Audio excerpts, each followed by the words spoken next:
I have great pleasure in welcoming you all to this important meeting of the National Integration Council. I would like you to remember that we are meeting at a time when the country is facing grave challenges. This is the time when we have to demonstrate to the world that we are all one and we have the only objective of building our country strong and dynamic. You are aware that it is not the first time that the Council is meeting. We met from time to time after attaining independence to discuss various issues confronting our nation. In this meeting of today, we propose to devote our attention to the important question of communal harmony. I feel it is necessary because at present certain forces are at work to create differences between one community and the other. In addition to this, there are some other equally important and major issues like terrorism. In the present day meeting, we have to consider all these very important issues and find solutions to them. It is the considered view of the government that this important forum should be utilized as often as necessary to discuss issues that are before the nation and create a congenial climate for their solution. It is a matter of pride that since the dawn of history, Indian society has been characterized by a spirit of tolerance. I consider that this is the most unique feature of our country, and I hope you will also agree with me in this regard. We are true to our own faith and to our own way of living, and at the same time we have always respected the rights of others to practice and propagate their faith and to choose their own way of life.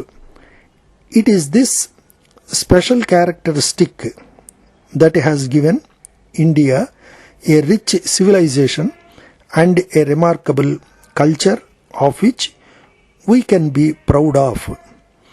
If the present developments are viewed from this background, they are quite distressing to all the right-thinking persons. In the last few years, the communal virus has been spreading from place to place, and the communal riots have caused a heavy loss of human life. They have brought great misery to the people. All of us who are meeting here must seriously think as to why these abnormal developments are taking place in our society. It seems that the wisdom, the tolerance, and the spirit of accommodation of our ancient society are being forgotten. Secularism is one of the outstanding features of our nation. Communalism is extremely dangerous as it generates hatred and creates differences between man and man. It is unfortunate that much of our nation's energy and resources have to be diverted to check the communal violence, while the economic development and the improvement of the living conditions of the poor masses is the need of the hour. I am very happy to inform you that we have embarked on a very ambitious set of policies to enable us not only to overcome this crisis, but also to establish India as a strong and dynamic country.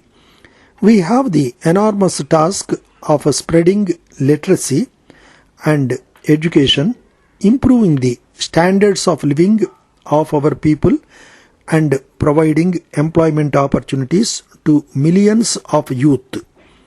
For the attainment of these goals, we need peace and order and a spirit of cooperation among the people. These are the tasks which should receive the utmost attention of all of us in this meeting. The pace of change is very fast all over the world. In almost every country, historic developments are taking place and many countries are making rapid progress. In this race, we cannot allow India in any case to be left behind. It is therefore necessary to put together the energies of all our people, irrespective of the caste and religion, and concentrate on the most important task of building our nation. It should be the combined view of all of us that the unity and integrity of our country must be preserved at all costs, as it is above politics, above individual gain, and above the interests of one group or another. It is fundamental to the prosperity of the nation as a whole. Dear Sir, I am in receipt of your letter of 2nd instant and very happy to learn that you propose to visit India during the month of September to participate in the International Seminar on Education, which is being attended by educationists of very high repute from all over the world. As you are aware, the present day education system is not able to completely prepare and equip the children to meet the challenges that are likely to arise in their day-to-day life. I hope you will agree with me that education without a proper moral base is counterproductive and cannot yield any fruitful results. It is very important that the children should be made to understand the basic moral values of almost all the major religions of the world in the primary stages itself. I hope and trust that it will not only shape their own lives but also the future of the nation to which they belong. I am confident that the seminar for which you are coming will not only give thought to this important aspect of education but also various other problems confronting the education system. It is indeed a matter of satisfaction that you propose to stay in India for a few more days after the seminar and visit some of the famous educational institutions in the country. I have no doubt whatsoever that those institutions would be immensely benefited by your visit. I have made it a point to be present here during the days of your visit and would also like to accompany you. I am also preparing a plan to take you to some of the important spots of tourist interest in and around the places you propose to visit. Looking forward to receive you personally, yours truly.